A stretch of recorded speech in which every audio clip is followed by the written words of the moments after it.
Cross Country Olympic World Cup. Third round taking place in one of the most stunning little corners of Austria you'll ever see. We'll kick things off today with the under-23 women's race, the third round. As I say, my name is Rick McLaughlin. Joining me in the booth is the original, still the best, Bart Brentjens. Bart, good day to go racing. Good morning, Rick. Yes, it is. It's a beautiful sunny day here in Leogang. The temperature is still a bit cool, I would say, but they expect 28 degrees for this afternoon, and especially here on this mountain, it will be feels even more warm. Well, here are your start lists then. Sophie Heavy-Pettersson leads the way. It's the overall standings from Kaluri. Madigan Monroe in 11th. Samara Maxwell in 12th. Zoe Cuthbert 14th. We would have expected maybe at the start of the year to see her a little higher up there. But we've had some thrilling women's under-23 races so far this year, and this one promises to be no different. Here are your top 8 as they take to the start line. You can see Gina Kaluri there, bandaged up after a crash earlier on the weekend. Sina Van Thiel from Germany beside her.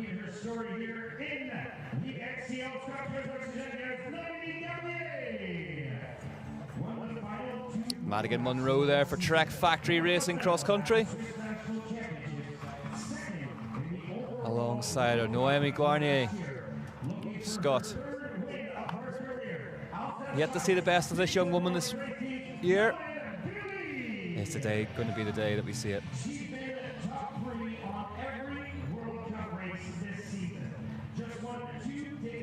Noelle Berry, Swiss star, one of many Swiss stars, I should say.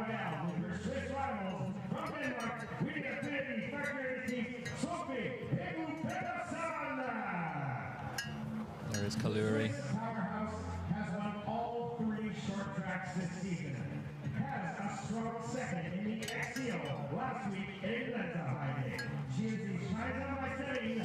Here is the woman who is lighting up 2023 in the overall points leaders jersey, Sophie Heavy-Pettersson. Absolute domination from her at the last round in Lenzerheide last week. Ronja Blurtlinger, Live Factory Racing, the pre-season favourite, the Swiss national champion, and someone who could do with coming up with an answer to the question that is Sophie Heavy-Pettersson. There is your start list then. Blurtlinger, Pettersson, Burry, Garnier, Van Thiel, Kaluri, Baum, Monroe, Cordonovis. Cordonovis could go well here today, Bart. Plenty of climbing out there. Yeah, this course has a lot of climbing. It's an old school climbers course. That first climb, it's more than a kilometer long and it goes up all the time. But they have to do a start lap first. Bart says old school climbers course. I say absolutely miserable. I've ran it 3 times now and that's enough for 1 year. Just, you really cannot get your head around how much climbing there is out on that lap proper until we see it. But Bart says there's a start loop to thin the herd a wee bit before they head up into the tree line for the first time proper, and it just keeps swinging at you, that climb. It is, but conditions are perfect. The course is dry. Yeah, we had a lot of rain on Friday, 2 big showers, and then both downhill and cross-country courses have baked in the sunshine ever since, and it's actually done them both a world of good, I think. The cross-country courses will look out the window. A lot of lines burned in now to the grass sections, which should make it slightly easier going. I say everything is relative, of course. Let's get the under-23 women under starters' orders then. They'll wait for the lights.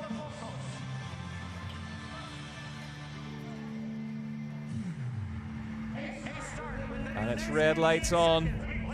We'll wait for them to turn green.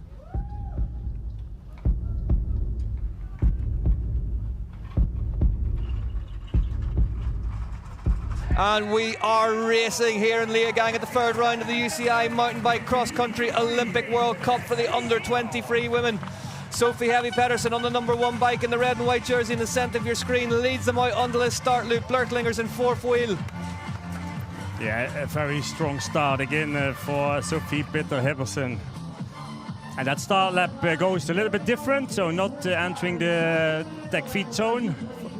They skipped that in the first start lap.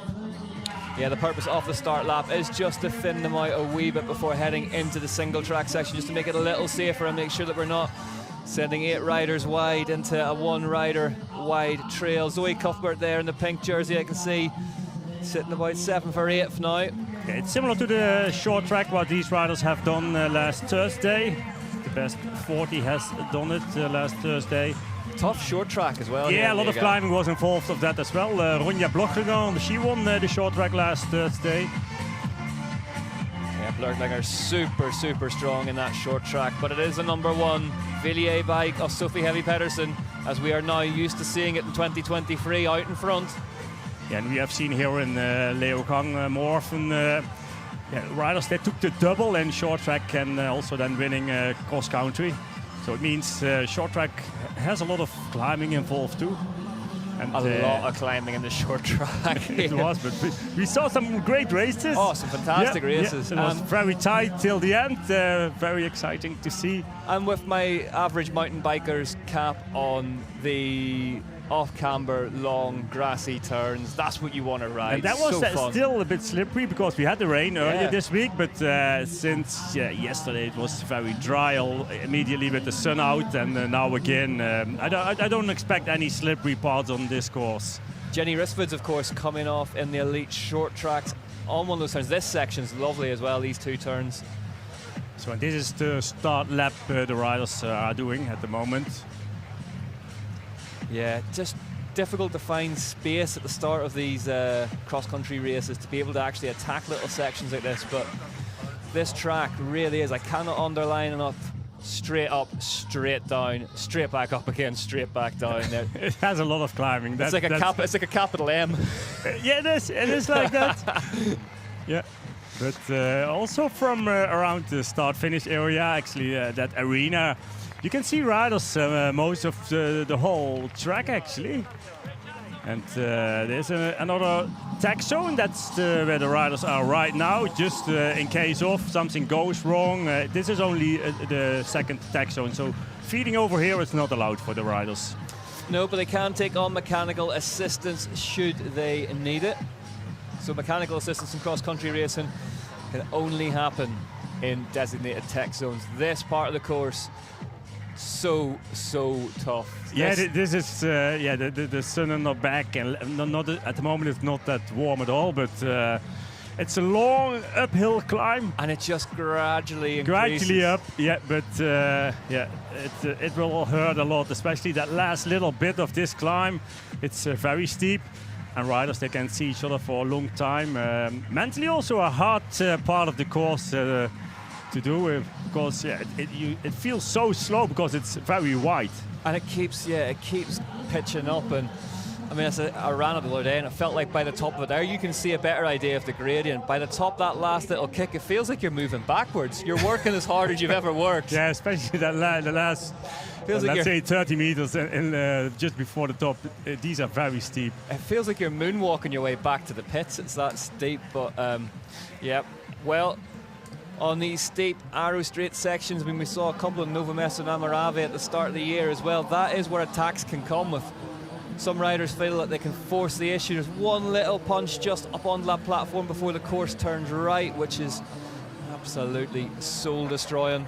It's Ronja Bloklinger with the number 2 on her bike, who is first here at the split time. Sophie Petter-Hippersen just after her. It's always a good time to win, Bart, but you get the feeling that today might be an important one for Bloklinger. Just to break that momentum of Sophie Heavy Pedersen, excuse me, a wee bit. It is Sophie Petter-Hippersen. She's very strong. She won a race in Lenzerheide last week. But I was a little bit surprised about Ronja Bloklinger, that she could win the short track. Of course, there was a strong battle in between these two, who are leading the race right now. But it seems to be Ronja is getting better and better every week again. Yeah, she looks strong at the start of this one. I'm afraid, Bart, you're going to be doing most of the work today. My voice is absolutely shot to bits after the downhill yesterday. What a day of racing we had with the big bikes. But we have a big day ahead of us. It's 4 races. It's a marathon, not a sprint, this one. It is. It's a marathon, not a sprint, and I think I've left my shoes at home. But And this little, it's more than a little climb, but that's the new part of this course here in Leogang as well, of the cross-country course. It's very steep, and it's also very loose, so it's difficult for the riders to find their grip on the rear wheel. So riders, they have to sit down out of the saddle. It's quite difficult on this part, but it's an interesting section because on that highest point, where they are right now, from there on to the finish line, it's very difficult to overtake each other. So there's a lot of turns involved. We have that off-camber sections where the riders will come very soon when they're entering the ski slope.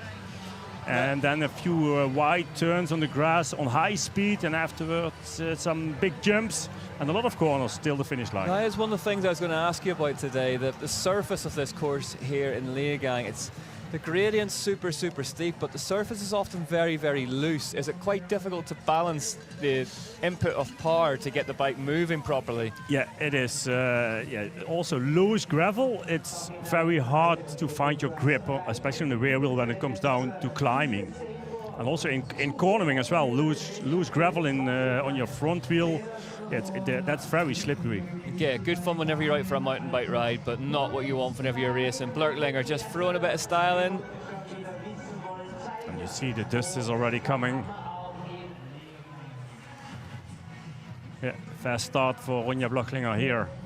Why is that, Bart? Well, we see it a lot in the cross-country races. Riders just throwing the odd whip and throwing a bit of style whenever the wheels are off the ground. Is that just fast is fun, fun is fast? Yeah, fun is fast. I think also they like to play around on their bikes. It's good for the sponsors, isn't it? Get you more photographs. It is. And especially now, the young generation is growing up with more jumps and drops and all these technical features in a race. And they are just enjoying riding their bikes, and they're showing that on. Maybe shows your rivals as well that you're feeling good today. It's, you know. Here we go then, start loop completed then. Blurklinger, Pedersen, Monroe, Bury, Cordanovis, Van Til, Maxwell. So now they are entering for the first time the tech feed zone. So this is the original lap, what the riders have to do 4 more times. I would have expected to see Kaluri slightly further forward, but it's early days yet. Young Swiss woman, very capable climber, and we had sort of circled this race as somewhere she might go well earlier on the season. Here at the tech feed zone, there are 3 different lines. Actually, let's say like a transit lane, the fastest lane for the riders. If they like to have their nutrition, or they like to have to be cooled down with water, that's the feed lane, and then there's also a technical lane. So it's well organized. And back on that big climb. Yeah, here we go, out onto this climb properly now for the first time. Sophie Petersen now, who's taking the lead. It looks like it's going good for her. She's not struggling at all. I would be struggling if it was me out there today. 4 laps. I actually think I could get a bike around here once, but I think you'd be doing well to get me to do a second lap off it. I've done a couple of laps, actually. I know you overtook me a few times. When you were running. It is actually... it's a good course to ride, but it's very steep on some of the sections, and we will see later.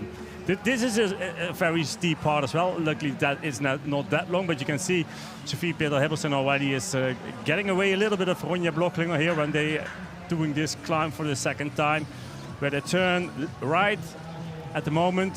Over there's a little bit more flat, even it goes down a very little bit, but it goes up immediately, so there's no time to recover at all.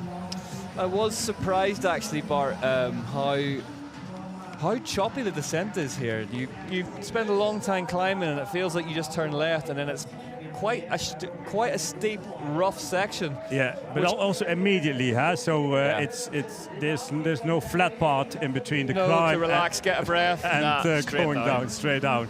And actually, the riders, they have to do a lot of things on their handlebar. I mean, dropper seat goes down, they have to shift gears, fingers on the brakes immediately. We've seen with Matthias Flukiger on the elite men's side of things that, you know, he's injured that thumb and he's had to recalibrate where all the different levers on his handlebars are. Now, if you're new to cross-country mountain bike racing, the actual controls of the bike, the handlebars, very, very busy places. You've obviously got your 2 brake levers. You've got 2 levers to control your gears up and down. You've got, depending on the system, another couple of levers to control the suspension platforms on the bike, whether it's locked out for climbing or whether it's wide open, and then another lever. Yeah, or like a trail mode you have with suspension as well. I used to have a bike that was called traction control, the middle mode. Didn't get much more traction out of it, but. Yeah, and a lot of electronic is involved these days too. The SRAM, the shifting AXS, that's all Bluetooth. You can just see it on these different handlebars where covered in levers, more levers than a forklift truck these days. And these riders, this caliber of rider, you're operating them all like a Formula 1 driver without even thinking about it. Your thumbs are just busy the whole time. It's all automatically what they do with their hands, and they are not looking to the handlebar at all. No. It's all on feeling, and if you change something, it goes immediately wrong. Well, I chatted to Matthias yesterday, the elite men's race coming up later on this afternoon. He's going for a hat-trick of wins here in a row in Leogang, and he said the last round in Lenzerheide, he said, imagine telling a rally driver at the stage start that all 3 pedals did different things. He said, that would be dangerous. Yeah, it is dangerous. And he said that's what happened to him last week. He said whenever Schurter attacked, he went for a lever that was the wrong lever, and he went down 2 gears as opposed to locking his suspension out. Okay, yeah. So very, very busy places to be, these cross-country race bikes, as we see Sophie Heavy Peterson just making her attack and overtook Ronja Blocklinger already in the beginning of that climb. And this is even not halfway, that first climb of the course. You get the feeling as well that Blocklinger will just have to cancel this one out, because this was what happened last time out in Lenzerheide. Sophie Heavy Peterson was allowed to get away from the group, and she never looked back. And this is the first descent of the course. Sophie Peter Hepperson is taking it precisely, no problems at all for her. 2 different lines riders can take over there. I wouldn't say A and B line, it's just another option. Actually also the first lane down, it has a few turns in it. It's even, it's difficult at all. It's difficult as well. And they come together at the bottom, actually on high speed, from what I think is quite dangerous, because it's difficult to break over there and give some space to each other. Sophie Heavy Peterson, though, this looks like an attack that is sticking so far. Looking good here, the Dane. Yes, she's riding away. This section helpful, Bart, as well, because I guess you can gauge visually how far ahead you are. And it is, without no sign of Ronja Blocklinger. 28 seconds now. Yeah, on only 1 climb. There she is there, and she's by herself as well, 4 seconds up the road from Samara Maxwell. So strong ride for Samara Maxwell. Sammy, it's her nickname. She likes to call it Sammy, she said. Samara Maxwell from New Zealand. There she is. Kortenovas in 6th behind Noelle Burry. Noelle Burry 3rd in the short track on Friday evening, 10 seconds back off the winner, Blocklinger. But a bit further back this afternoon so far, this morning, sorry, excuse me. As they head into the woods now, you'll see how things turn choppy very quickly. So there you go, you're getting your breath back, and then it turns left. Get down that. A very technical descent over here. As you can see, a lot of roots, also loose gravel. I was going to say it's just like an old downhill track, the sort of width and how beaten up it is, but I guess that's because it is an old downhill track is why it resembles one of those, but real choppy, full of holes. And then this nice little fast section through the trees. Fantastic shots from the drone. Yeah. Really taking you around this course here in Leogang. Following the riders in between the trees. And then they're coming back actually here to the arena, not that far down. You can see they stay a bit higher than normally. They're still pretty high up there. Yeah, and if they have done that little flat part, it goes right, and then they have the zigzag climb to the highest point of this course. Sophie Heavy so Peterson climbing again has found 5 seconds between the top of that climb and where she is now. The young Dane, for Villiers Pirelli, really just starting to make this season her own little fiefdom. A strong rider from Denmark. She won the Danish championships as well with Marlene Degen, another strong Danish rider. She beat her. Yeah, we talked about this last week. Caroline Alexander. The Danes are coming, aren't they? They've got some good riders these days. Yeah. Sebastian Finney Carstensen having a pretty good season as well. He was on the podium in Lenzerheide on the short track. It's looking good for Sophie Heby Pettersen. So the elite women's race following on later on this afternoon after the 23 men's race, and yeah, we had a bit of history denied us there. Loan Lecomte won't be going for the triple-double, having not won the short track on Friday evening, but still one of the favourites for the cross-country Olympic race, wouldn't you say, Bart? I think so. I agree with that. You can see, I mean, the sheer amount of climbing on here just would suit Lecomte down to the ground, wouldn't it? She won the last 2 rounds the previous years. But her short track last Friday actually wasn't that good. No. I mean, she didn't win. Another French woman did. Pauline Ferrand-Prévot in her rainbow jersey. But Lecomte, world champion. Lecomte's so strong against Pauline Ferrand-Prévot in that cross-country Olympic race in Lenzerheide, wasn't she? Ferrand-Prévot tried all the mind games and none of them worked. Told us she made a mistake with her nutrition. She forgot that she didn't take her gel in the penultimate last lap it was. I didn't know that. And she ran out of energy. So that's what she said. And it's not often you hear that sentence used, is it? If you are full racing, you're not thinking about everything, and sometimes even riders have to be informed by the staff people to take their nutrition, their drinks, because they are so focused of just giving everything. And she ran out of energy, and that's why she had to pay for the win, and she didn't do it. It was Loan Lecomte who won. Here we can see a visual representation now of the gap at the front of this race. 41 seconds now. It's getting bigger. Pedersen from Blurtlinger, and that climb with a 41-second deficit out in front of you will be absolutely harrowing. And Sophie Pettersen, also her brother, Gustav, he will participate in the next category, the man under 23. Also a very strong rider, so riding for the same team. He needs to be as well, because that under 23 men's cross-country Olympic race, absolutely stacked with massive talents, isn't it? It is, yeah. Especially even the first few laps of their race, they go almost equal in speed as the men elite do. That's actually impressive how fast they are. And as the formats of cycling get closer and closer, I was actually told at the airport the other day that the under 23 race is plenty of scouts from the big road teams here as well. It is, yeah. Looking for the future stars of the asphalt. It's a good development for any cyclist. If you start with mountain biking, you become a strong climber. You have the skills of descending. Also these days, descending on the road, it's a high, important topic. What you need to have. It's not only riding hard on your bike. Yeah, you need to have the skills as well. Riding in a peloton that close together.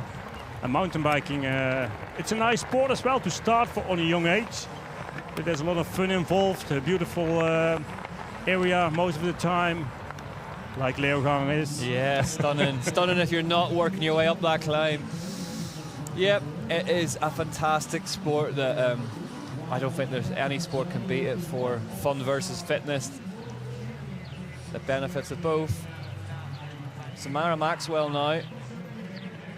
On second place. Has got past Ronja Blurtlinger. So Blurtlinger, I don't know, Bart, maybe slightly too much climbing out there for her today?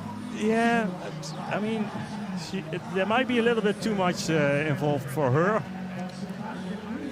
But she's still on the third place, fighting for that second place together with Sammy Maxwell from New Zealand.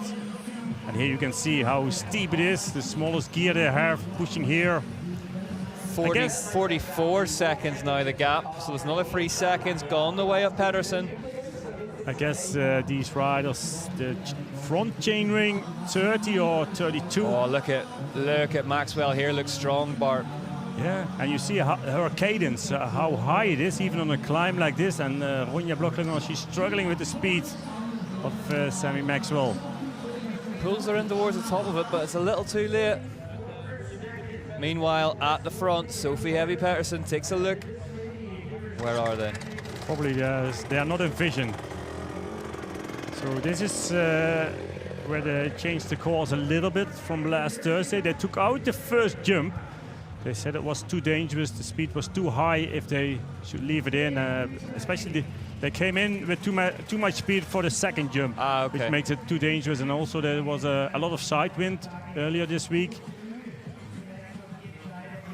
Yeah, it has been gusty here this weekend. As I say, on Friday, it absolutely dumped it down, not once but twice. I courageously hid in Bart's pit with Cedric Gracia and drank coffee whilst the rain came down. And very welcoming it was too, but yeah, we arrived here in Leogang at the start of the week and it hadn't rained for some time, and both the downhill and cross-country tracks were running so fast, but we're getting so loose. And then, as I say, Friday brought the rain with it, and I think it's actually done both tracks the world of good. Now here is a tech feed zone. So Sophie Petter-Hebelsen now entering the feed zone, the feed lane, as you could see. There she is. Gets a bottle. Took a bottle. And then back on the track again. 3 different lines. Transit, feed and tech. Talk us through those then, Bart. Transit, feed and tech, what are the differences? If you don't need anything, so no nutrition, no bottle, no gels, and also no technical support, then you take the transit lane. That's the fastest lane. The feed lane, that's the one for on rider's perspective left of the tents, and technical support, that's right of the tents. So these riders both not taking anything, no gels, no bottle. Ronja Bloklinger and Sammy Maxwell, they don't need anything. They taking the fastest lane and gain a few seconds. It's a little bit faster. Well, all those seconds add up at the end of a cross-country Olympic distance race. Maxwell now 49 seconds back behind this woman, Sophie Heavy Pettersson, out on the lap 2. McLean Howell from Great Britain in 11th. Behind her, Boehm Wiedemann. Sina van Thiel. Sina van Thiel's come to join the party at the front now as well. Yeah. She's ridden herself across there perfectly, Bart. Strong ride. Good climber she is. Riding for the Lexwear team. Samara Maxwell, maybe not just keen to let that place go just as easily as that. Well, and Ronja Bloklinger, she's suffering with the high speed now at the moment. It must feel horrible, Bart, when you're out there and one by one riders are coming past you and there's no answers coming. Yeah, that's the problem. There's no answer. If it is on the climb where they are passing you, you can see her expression on the face that she's suffering. And that is not an easy ride at all. Also mentally, it's becoming harder. But a good ride for Sina van Thiel. Just seeing on our screens now, as on yours, that gap is 52 seconds now. So Sophie Heavy Pettersson has decided that attack is the best form of defence and has got gone at the front of this one. Different style for Sina van Thiel and Samara Maxwell. Well, Burry is coming up. Yeah, Burry's quietly having a good season, Bart. Yeah. Another young Swiss talent rider. Riding for the team from Lukas Flückiger, the team manager. Lukas Flückiger, of course, brother of Matthias Flückiger, who we will see in action later on this afternoon in the elite men's race, going for a historic hat-trick of wins here in Leogang. Sarah Kortenovis now making her way up behind Madigan Monroe. I think this course must suit her. For Sarah Kortenovis from Italy. I did think she's a very strong climber. I did think that I would see her closer to the front than she is at the minute, but yeah, maybe there's still a bit of time to ride into this course. I mean, there's not much time if you want to catch Sophie Heavy Pettersson at the front of it, but maybe the rest of the podium positions could still come into view. That's still a vision for her. Madigan Monroe, she's leading that chasing group, what we saw. But back to the leader. Here she Sophie is. Peter-Hibbersen. Here she is, yeah. The Look highest point in that on the first climb. Looking like she is out for a lap of her favourite trail centre on a Sunday morning. Absolutely chilling. Believe me, this part over here, it's so steep. Oh, it's horrible. Very steep. So no real altitude here. We're 800 metres above sea level or so. And Ronja Blocklinger with the number 2 on her bike. Noelle Burry behind her, another Swiss rider. Obviously. And then we have Eugenia Calori. So 3 Swiss together. And then that bigger chasing group with Kortinova is leading. And Bart, being up in high altitude last week in Lenzerheide, I guess it's kind of neutralised by the fact that they were all there. Yeah, I mean, they all have done a good preparation to perform on a higher level, on altitude level. And it seems to be also some of the riders, they even have their profit from altitude training and perform stronger here in Leogang. Here we go then into this descent, and you should be able to see from this shot maybe the next one, just how steep it is. And this is a little bit of a technical trail, very narrow, from the highest point of the first climb till the first descent. It is in the biggest cog they've got. Yeah, this shows how steep it is. Also, your front wheel always has the feeling to get off. Yeah, of the getting ground. light. It gets light. Yeah, and then it's very hard to control your bike. It's one of the big differences with these cross-country race bikes is just how the geometry of them allows you to climb just unbelievably steep terrain. On an enduro bike or a trail bike, you'd be looping out backwards because of the angle, but the cross-country bikes, the low handlebars and the steeper angles, you can really get your weight as far as you can over the front of it on climbs. But at the time, that doesn't make it feel any easier. It's steep for everyone over there. We've seen handlebar height go down a lot, haven't we, over the years in cross-country bar as well? Nino Schurter was always a big proponent of the upside-down stem. Yeah, I mean, most of the riders, they have their handlebar compared to downhill riding much lower. Yeah. That's what you said. But the last few years also the suspension became bigger, so more suspension, 120 millimeters of front suspension, which brings your handlebar higher up as well. So yeah, that's also why you see such a negative stem, like minus 20 degrees. Yeah, it's really noticeable, isn't it? Yeah. And especially now these days, a lot of integrated handlebar, so stem and handlebar one piece together. Yeah, I've seen a few bikes of that now as well. Yeah, it's quite striking looking. Yeah, it's almost common now at the moment. So how quick it changed. I'm an absolute handlebar nibbler, just in terms of where it is, and it has to be perfect. Yeah. And I think if it was integrated, no, you are not the only one. I'm not fast enough for it either. I think you got to be pretty fast if you're going for the integrated handlebar bar. Yeah, if you have integrated handlebar, yeah, there's nothing actually what you can change anymore, and that's you have to adjust your wrists or your own body to it.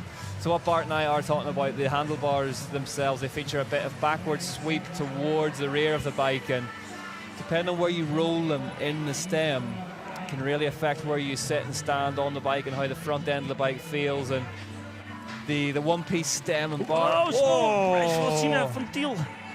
I think she lost the front wheel on the road. Not a nice one, but she largely got away with it. I think she slid quite far there. Luckily, it was a good one. A good crash, and you can see the front wheel. Yeah, on that road.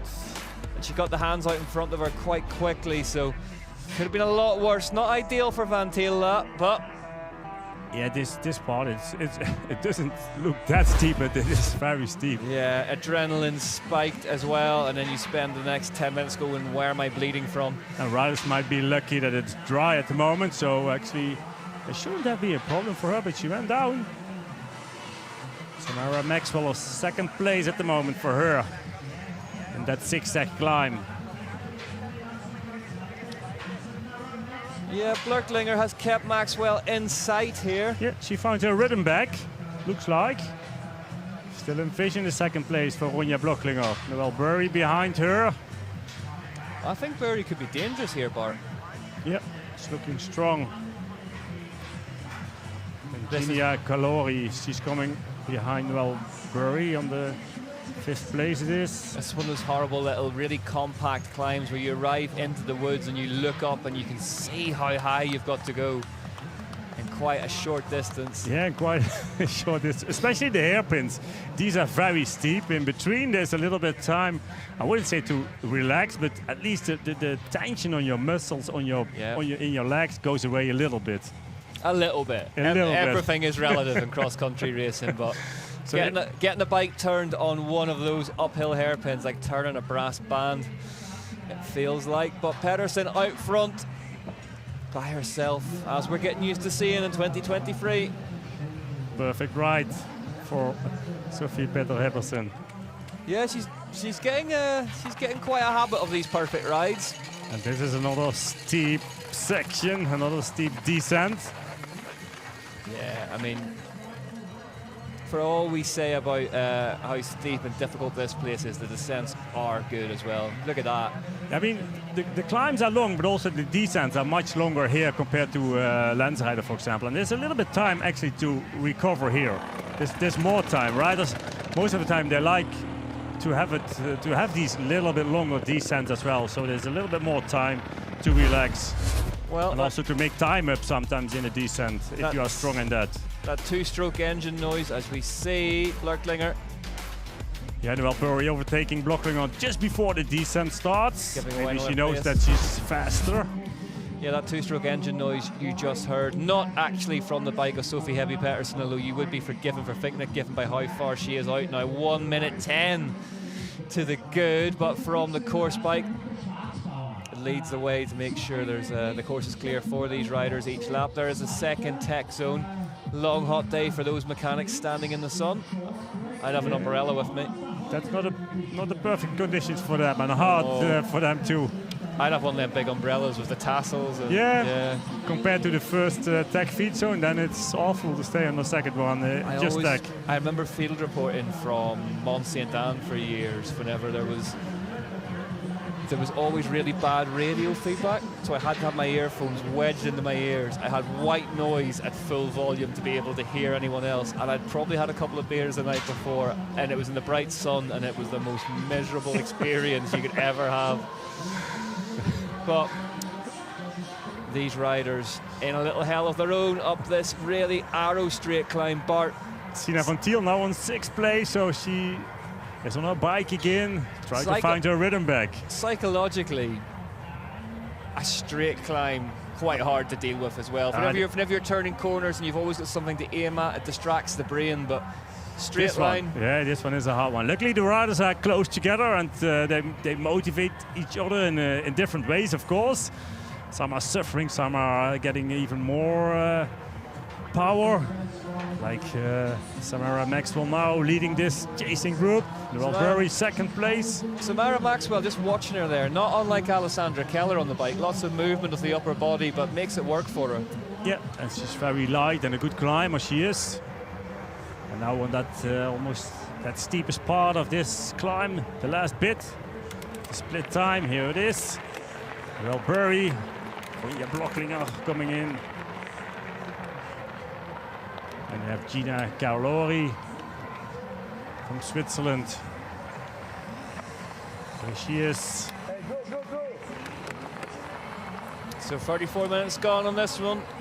On lap 2 out of 4. And this is Sina van Thiel. She had that crash in one of the descents, but luckily she didn't hurt herself too bad. She's back on the bike. Sophie Heby Petersen. What a find she has been for Villiers Pirelli factory team. Looking forward to seeing her in the elite sport at this kind of performance. At least she became national champion in the elite category. She beat Marlene Degen and Caroline Beuye. I'm wondering actually how it looks like for Denmark, for example, for the Olympics. I mean, she's riding under 23 category still. If she's able to qualify in this category for if it comes down to Olympics. So can you qualify from the under 23 World Cup category into It Olympic? depends the National Olympic Committee. That's based on a national qualification, so that's not regulated by IOC or UCI. That's for each nation. It's different. Some take the highest ranked rider of the UCI ranking, But some have to do, like for the Netherlands, I know they have to qualify riding in the top 8 of in the elite category. So that's different for everyone. Well, I am of course not a member of the Danish Cycling Federation, but I would say if Sophie Heavy Pettersen keeps on turning in performances like this, they would have to take her. And of course, what Bart was talking about as well, excitingly, enticingly, the reason why we will see the likes of Mathieu van der Poel at a UCI World Cup fairly soon. Yeah, Mathieu van der Poel participating for the first time at the World Championships later this year, beginning of August. In Glentress in Scotland. The first time that the UCI World Championships has brought all formats together, all disciplines together under one roof. Sammy Maxwell leading here in this descent, the second place. Drop of seat goes down, she has. And that course in Glentress in Scotland, in the Scottish borders, absolutely stunning looking. I think it would suit the man himself now. A lot of handmade sections I heard about it. Yeah, a lot, and big as well. Big handmade sections. Technical. As well. Technical, yeah. Is it? Ooh, interesting. Just one of the best places to go riding mountain bikes, the Scottish borders. Beautiful country. Yep, not bad. Hopefully the weather is good. Oh, it doesn't matter about the weather. What about the black flies? Are they still there? Or? No, they're on the west coast. You're safe. Oh, really? You're safe. Oh. Yeah, they hang out on the west coast, the midges. Oh, the midges, yes. Yeah, I you don't remember these from Fort William when we had cross country over there. Yeah, no, they're out west. They're fine. Okay. As long as they don't all get the bus through for the World Championships, we'll be okay. Yeah. Sophie Peter-Hibbersen on that climb again, the first climb of the course. 1 minute 15. And now it's time to take their gels for the riders, to take their energy drinks. The bike number up for Sammy Maxwell. That is not comfortable at all.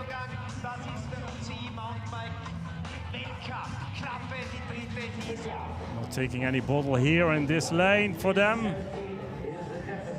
Probably in the tech feature actually continues after this turn, because the tech feature for the tents is just for the elite teams.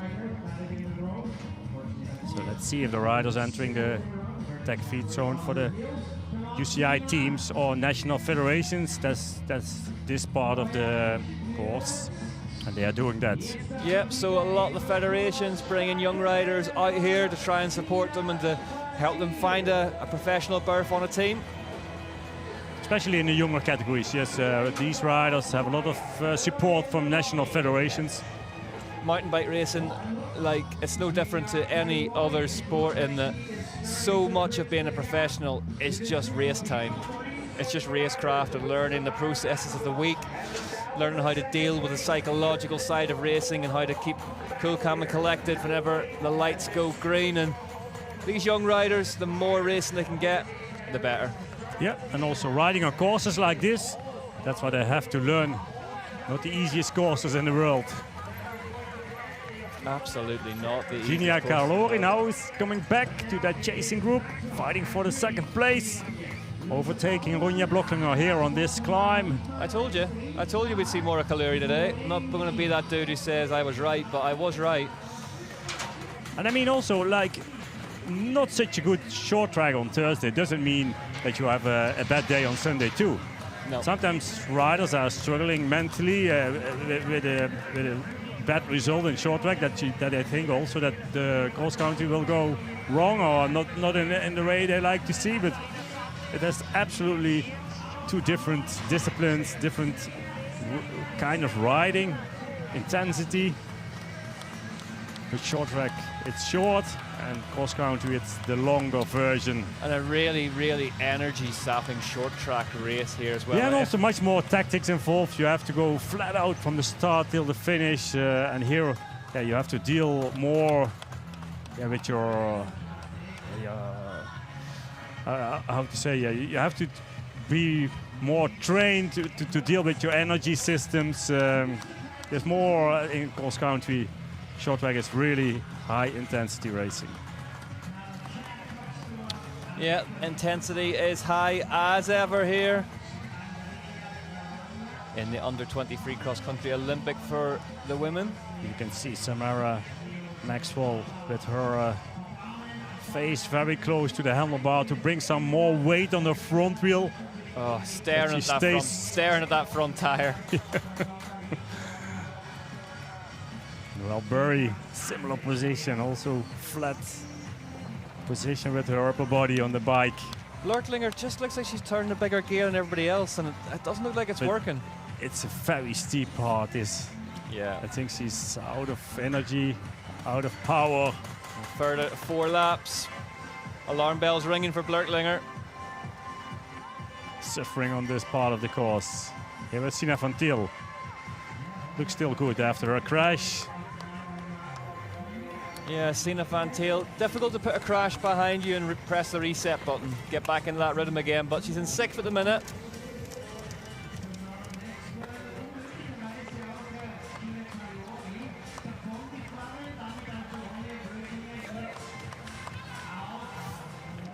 Sophie Heavy Pedersen. Well, we always knew that she was going to be one of the favourites for this race, having a super strong year so far, but we haven't seen a performance like this yet. A minute 17 away from Samara Maxwell. Sammy Maxwell now looking like she's trying to break the elastic band back to Noelle Burry. What? Oh, mistake over there. And you see how steep it is. And just as I said that, Burry can close a couple of bike lengths again. But stayed clipped in. She did. Look back over her shoulder. 2 more riders with her. Virginia Calori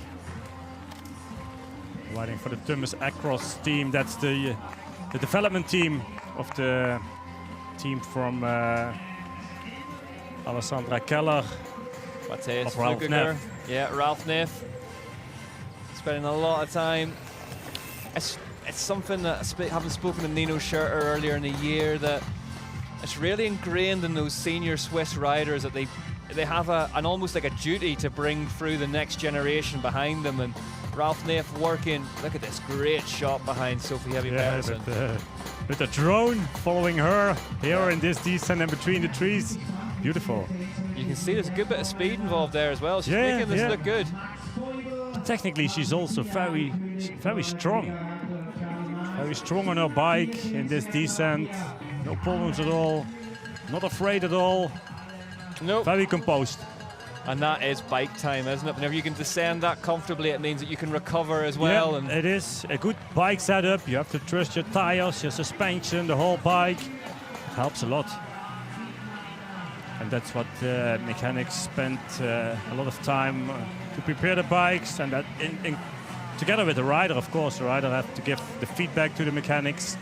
It's interesting, actually. We're seeing the two worlds kind of cross over, aren't we? And as the cross-country courses have become more technical and this young generation of riders become better and better at descending and on those technical sections, we're starting to see the more downhill style sort of attention to detail with suspension setups. And yeah, also most of the cross-country riders, they go around with the telemetry computer system to measure everything and then to set up the suspension. That's it. Like, it's downhill cross-country races can be won by fractions of a second, and like motorsport, that just means attention to detail and setup. There's no more just... Yeah, and also, I mean, the tire pressure, for example, or the tire choice, what they do, it comes down to 100 of millimeters in bar difference, which changed the whole setup of the bike, the whole feeling. What was it you told me last week? You had 40 millimeters of suspension travel and 20 millimeters was sag. Back in the days. The fork sitting into its travel by 20 mil. Yeah, but even back in the days, the forks didn't work as they do now. No. I mean, also the service, what they do, the maintenance, what they do on the suspension these days, they clean it completely before every race again. There's nothing better than getting on a bike with freshly serviced suspension. Yeah, no, it feels so much better. Yeah, it is. Yeah, I had mine done recently, and it was a thing of absolute beauty. But days like this, when it's sunny and the course is dry, it saves so much extra work, because when it's raining and when it's muddy, these are hard days for the mechanics. They are hard days for the mechanics. Yeah, and it's the same as in the UK. You know, I forget what the equation is, but you know, for a 2-hour bike ride, there's 1 hour of cleaning and tidying. And like, for every 2 hours, you get an extra hour on the tidying up and cleaning and riding kit and everything. Yeah, absolutely gutted. Yeah. Whereas in the that's summer, what cycling is. Mountain biking is. Yeah, it needs a lot of maintenance. To keep your bike in the perfect condition. a lot of people I like it as well. It's a part of the hobby for me. Yeah, I think it's very important to do it. Little glimpse into how tragic I am there. 1 minute 26 now. Gaining time all the time. Burry has got past Samara Maxwell for New Zealand. But interesting, the chasing group. Yeah. There are Burry, Samara, Maxwell, I would have thought Glory. I would have thought Cortinovis would have been up in amongst this, but she's in 12th at the minute for Santa Cruz RockShox Pro team. Ella McLean Howell is having a good ride in 11th from the UK. Yeah, Sina van Tiel, she was on the 2nd place before she had that crash. She's at the moment 6th. I'm wondering what she can do. Close with Ronja Blocklinger, fighting for the 5th place. Madigan Monroe in 7th place, 2 minutes and 10 seconds back. Yeah, Burry 1 minute 28, still with Samara Maxwell. Kaluri just behind them for Tumas Akros Young Stars. Ronja Blurtlinger. Maybe today is going to be about damage limitation for Blurtlinger in terms of the points for the overall. There is Kaluri in attack now. Yeah, different line, taking it more inside. Blast past steeper. Maxwell. She's having a great year, Kaluri, isn't she? Yes, she has. Plenty of factor 50 applied there in the tech zone beside the track. And it's good when you have like a development team and like a professional team, let's call it like that, and then riders can join the professional team if they perform really well in the development team. Part of it, I guess, is you get used to how to live like a pro.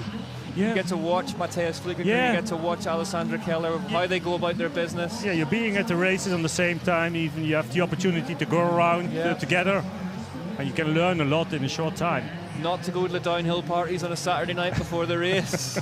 The party that was threatening to keep Bart Brenchens awake last night. It was very loud. Very, very loud, but let's face it, we could have predicted that one. You didn't need a crystal ball to predict that. What a day of gravity racing we had yesterday with double wins for Austria. If you haven't checked it out yet, go and have a look at the highlights. It's amazing, that like the riders' hometown races that they perform exceptional. Actually, Valley Hall she did, and you don't want to. I don't know.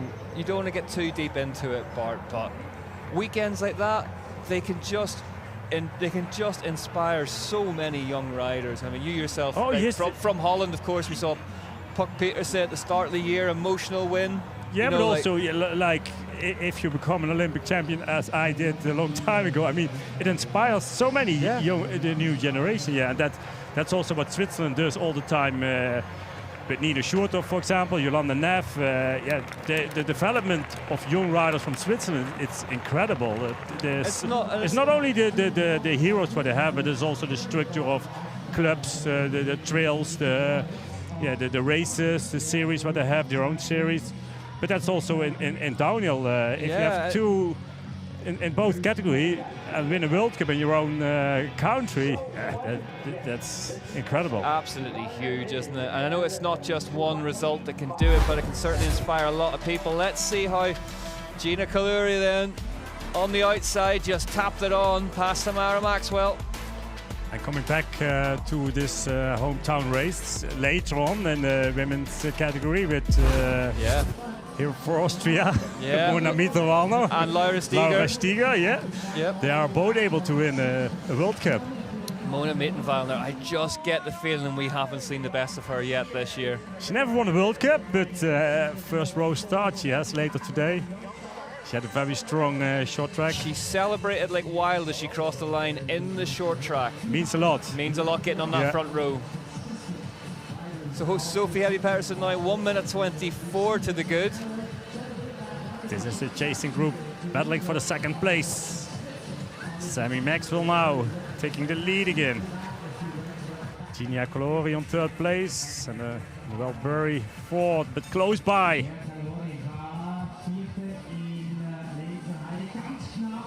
This is your leader coming back to the start-finish area for the final lap.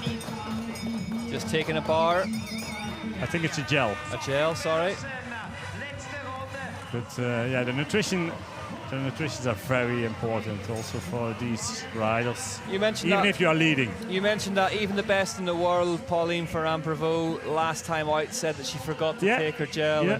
Whenever your brain is processing having to work so hard as it is in the middle of a cross-country race, something as simple as taking a drink or taking some food, it could just go out of your mind. Especially, I mean, a drink most of the time it's not a big problem, but a gel or some food, yeah. You just reminded me to have a drink now. I mean, yeah, that's where you have to remind the riders about it all the time. Kaluri just being careful not to collide there with Samara Maxwell on those. Yeah, different line for both, but interesting when it comes down to the final lap, if they are still on these positions, and then if Sammy does the same, taking that inside line a bit faster. Gina Kaluri took it a bit more carefully, but she lost the place. We talked about this a wee bit last weekend, Bart, but Sophie Heavy-Petersen, is it mentally almost more difficult to be by yourself? You know, if you're in a group of racers, you're trying to get ahead of them, you're thinking all the time, your brain's got stuff to do, whereas out the front, on your own. Yeah, but she can ride her own rhythm, huh? That helps her a lot too. I mean, she can hold back a little bit on the climbs, even not giving everything. And these three, they are fighting all the time, go over the limit, which costs so much extra energy. And you can slow each other down as well, can't you? Yes, yeah, it is. And that's why you also see the positions changing all the time. I think Noelle Burry, she's very strong in the descent. We saw that she was overtaking Ronja Blocklinger just before the descent.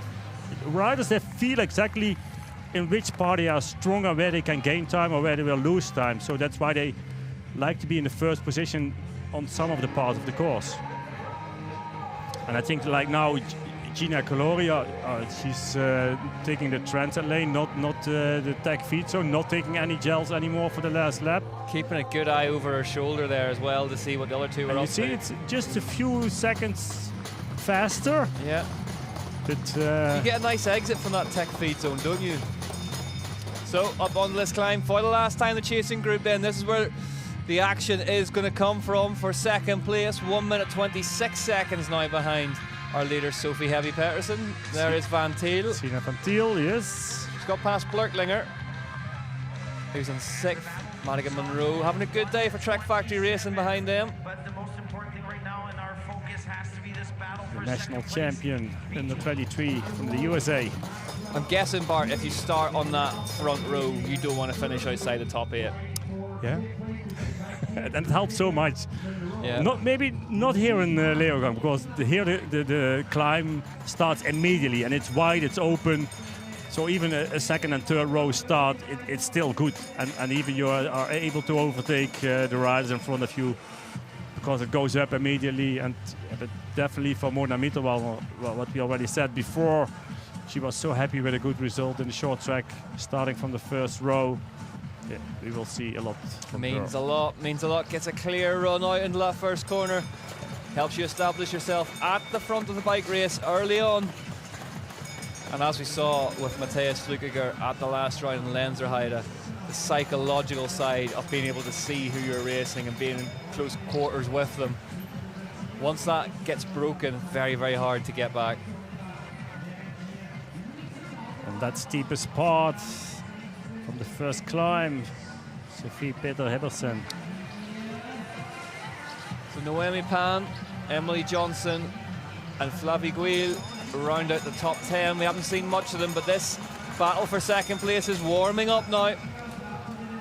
Where is Noelle Burry? She got dropped by these two a little bit. Yes, These are the numbers 2 and 3 in the race. Sammy Maxwell and Gina Kaluri in the red jersey. Maxwell in the colours of New Zealand. And there is Noelle Burry coming on the 4th place. So Burry needs to get back to these two if she's got any hope of getting second today. But you can see these are fighting hard. You can see the surface there, Bart, as well. It's actually, loose. How loose It's it is. loose, Very yeah. difficult to climb on. And there's a little bit time here where they are right now to relax. You can see It goes slightly down, but then immediately it's very steep. Immediately it kicks back up. Super steep when they turn left here as well. Yeah, that part is very steep. I always forget about that when I'm halfway around there. You think, oh, that's it over, and you go around that left-hand corner and it just kicks again at you. Yeah, but if you blow up too early in that climb and you have to do still that steep part, you will, you are easily lose a lot of time. And also from this part, entering that narrow single track on top, which is a very technical part as well. It's not easy to do that on your highest heart rate you can reach. Nope. And when you are suffering. But no problems for Sophie Pedersen. Sophie Pedersen, sorry. Yep, she's 1 minute 23 out in front. But as I say, the real fight is going to come between these two, Kaluri and Maxwell. Who is your money on at this early stage, Bart? Oh, we have seen Ginia Kaluri. She was very fast in that second loop a couple of times. But Sammy Maxwell was overtaking Ginia Kaluri when it came down to the technical parts, taking different lines. Yeah, equal in strength, I would say. It's hard to call, isn't it? Yeah, it is. Sorry, I put you on the spot there, but hard to call between these two. Yeah. They've both been super impressive today. But as you say, Kaluri's had the better second half of the lap, you'd have to say. And she's in contention, just keeping Maxwell honest up this first climb. Yeah, Sammy Maxwell last year under 23, so she has to ride elite next year. For Kaluri, another year under 23, so maybe a little bit more experience for Sammy. Maybe a bit more racecraft.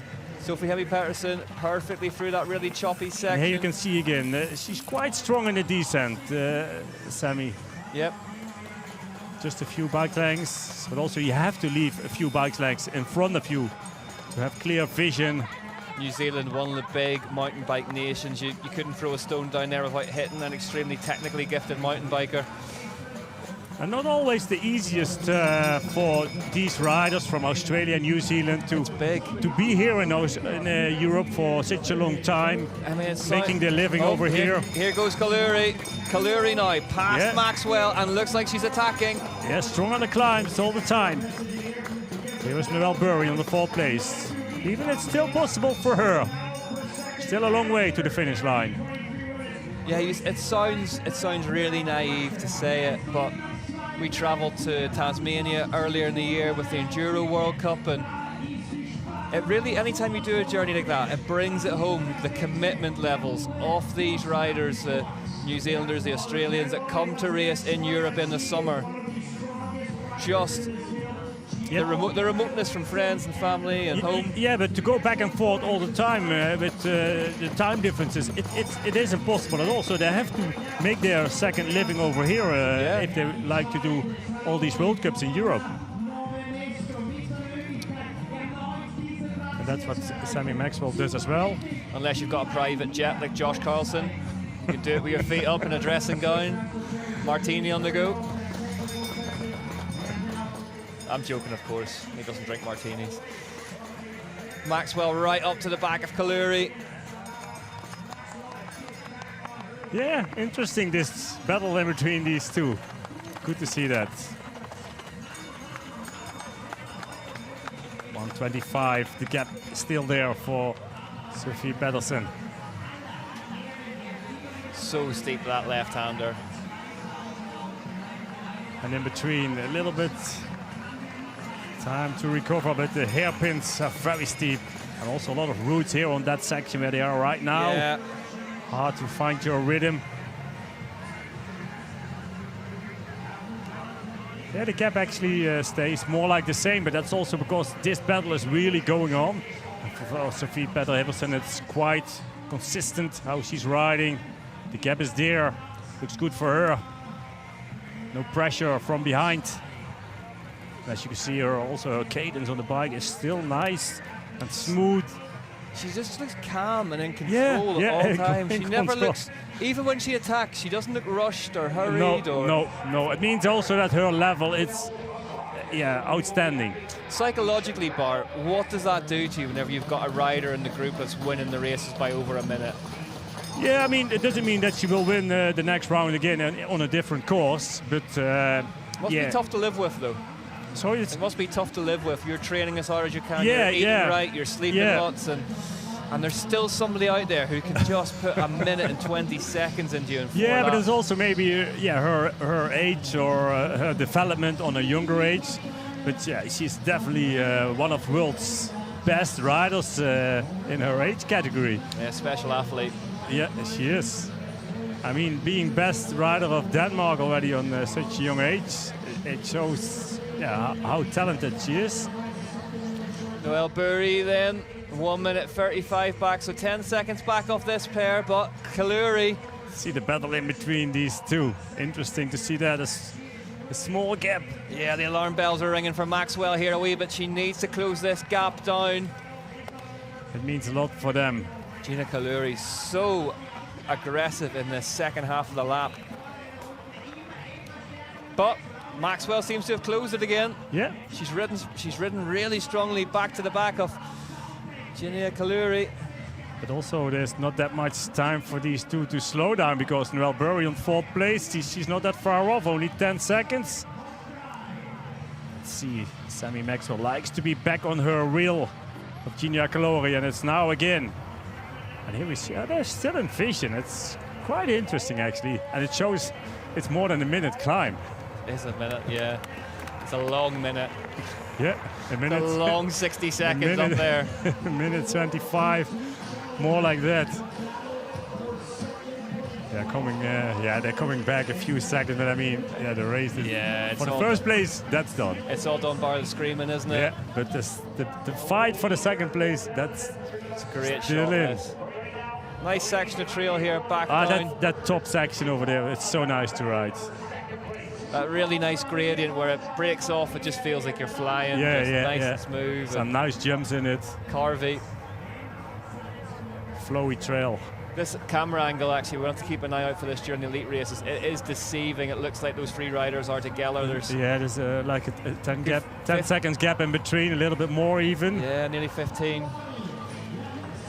Yeah, no, you see how big it is on a climb. It even is so. Yeah, it's difficult for Noelle Burry to close that gap.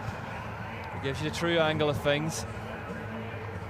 Behind Burry then, that is Zina Van Thiel. We saw that crash earlier on, Madigan Monroe. I can tell you Ronja Blurklinger is now back in 8th, 3 minutes behind the race leader, so her afternoon not going to plan, but still inside the top 10. Yeah, she won the short track last Thursday, but today a different story. Here we go then.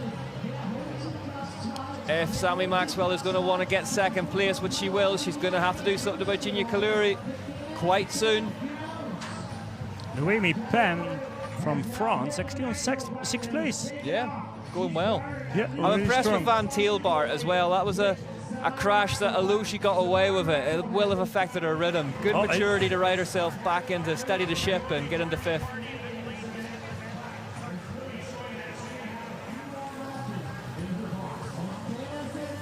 Now the last climb for these two.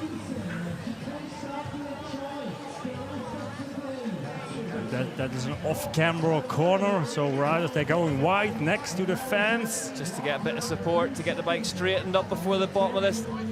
And this is just a long sprint to the top of that climb.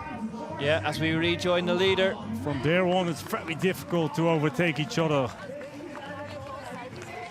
But this is your leader, almost at the finish line. Almost at the finish line. A day's work nearly done for Sophie Heby-Pettersen, and it's been that dominant you think that she could almost go change the jersey and head out for the elite women's race as well.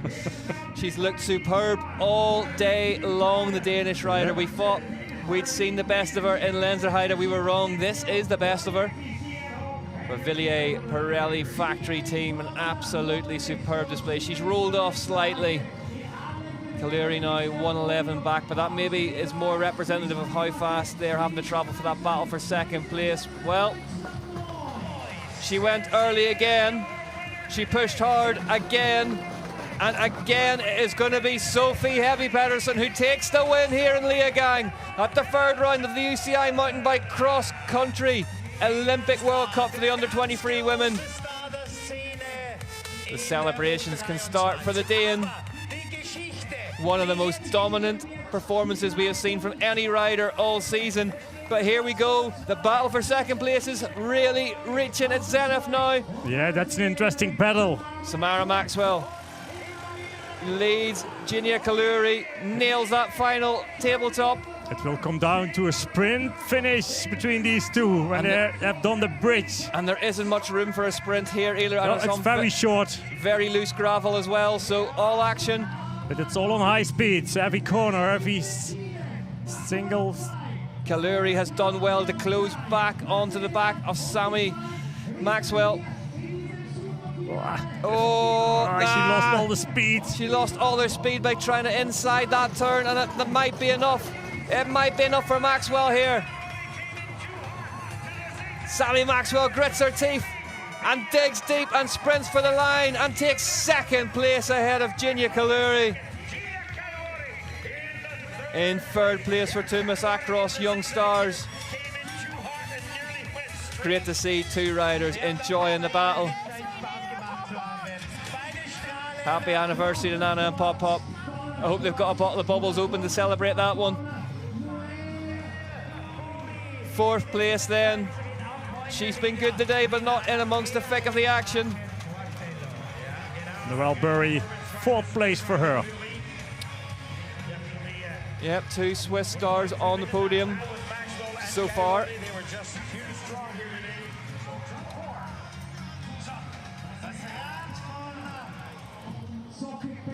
Sina van Thiel. Zina van Thiel, as I said, she has impressed me. She had that crash early on, but managed to right the ship and bring the bike home for fifth.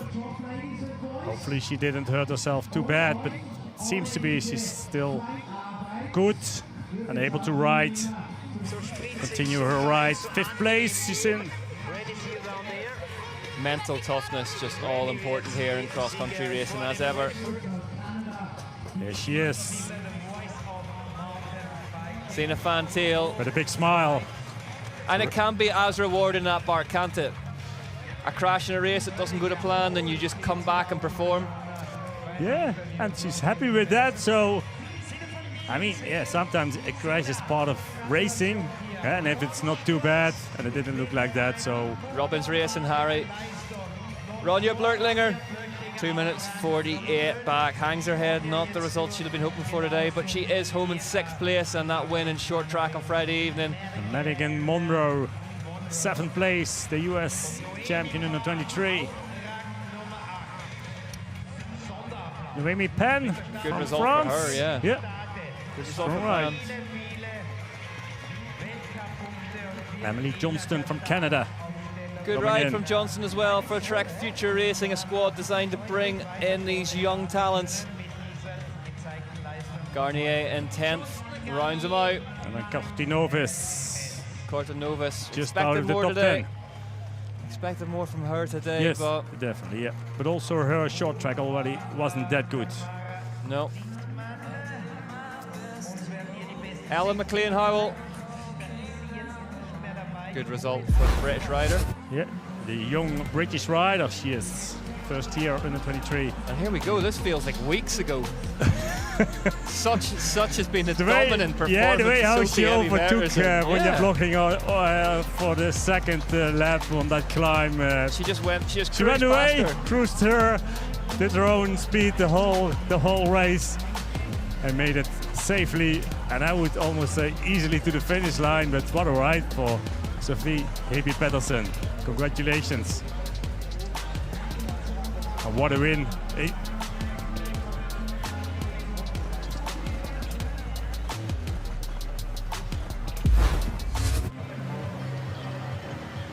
Leogang, you were in a world of your own there. You pulled away early and you not only you extended that lead. What was your strategy going into the race today? I was actually a bit nervous before this race because this course is so different from the two first World Cups. this one is brutal with a lot of climbing. So my tactic was actually to go a bit slower in the beginning today, but I just felt very good, and yeah, just got away and could just pace myself for the whole race. The rhythm was there, the momentum was there. I mean, was there any point you thought, I'm just going to take my foot off the gas for, just to take a step back maybe a bit and catch my breath? But no, you just kept on going. You looked so good out there. Yeah, just if you feel good, it's you can just keep going and keep the flow. Yeah, I'm just super happy. 3 out of 3 World Cups now, and it's my first year in Villa Pirelli, so I'm just super happy with my start of this World Cup season. Yeah. And you have reason to be happy. Congratulations, Sophie. Well, if you've got the flow, you can just keep going. That is what Bart and I are going to try and do today as we get ready for the under-23 men's race. The chaos that often is the under-23 men's race. But let's have a look at how Sophie Heavy-Pettersson won her 3rd World Cup, cross-country Olympic World Cup, I should say. Yeah, she was like the other 2 races as well. Very strong again on a different course. Nova Mesto Moravia at first, and then Lenzerheide last week. And here in Leogang, an old school climbers course. But also for her, it wasn't any problem at all. She ran away, she overtook Ronja Blocklinger on the 2nd lap and had a ride on herself. But what a ride it was. No problems at all, her own rhythm.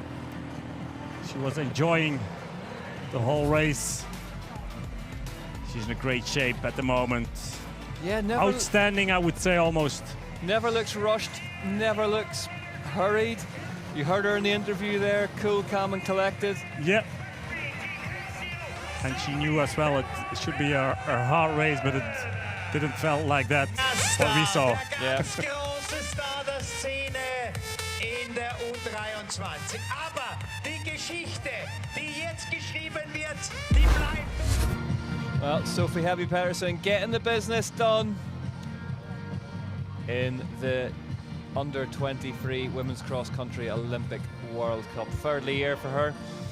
We get ready to go racing with the men's under-23 race. As ever, anything and everything probably will happen during that one. Extremely competitive field, but yeah, a very interesting category. We're just getting ready. And we will see her brother back as well, the brother of Sophie Pettersson. He must be under pressure. Gustav. Gustav must be under pressure. To come equal with her. I'm sure he doesn't need any more of it, but he must be under pressure in that household.